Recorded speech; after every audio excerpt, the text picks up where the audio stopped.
Magandang hapon, ako po si JM De Jesus para sa Pasada Balita ngayong alas 2.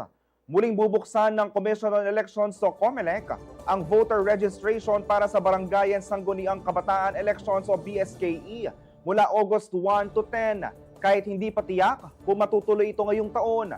Ayon sa komisyon, tatanggap sila ng mga aplikasyon para sa pagpaparehistro, pagpapabago o correction ng registration records, reactivation, inclusion o reinstatement ng pangalan sa listahan ng mga botante at updating of records para sa persons with disability o PWD, senior citizens at mga miyembro ng Indigenous Peoples o IP at Indigenous Cultural Communities o ICC.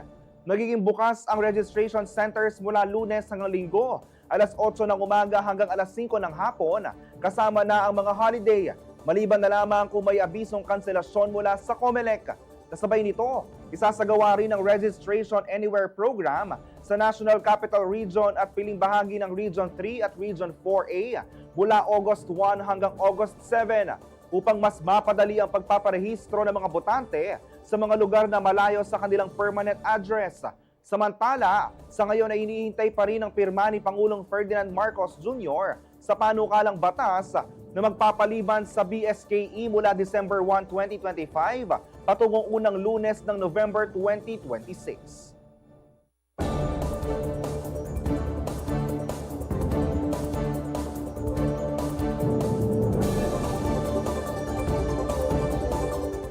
Abangan ang iba pang mga ulat sa CLTV 36 News mamayang alas 6 ng gabi. Ako po si JM De Jesus. Magandang araw po.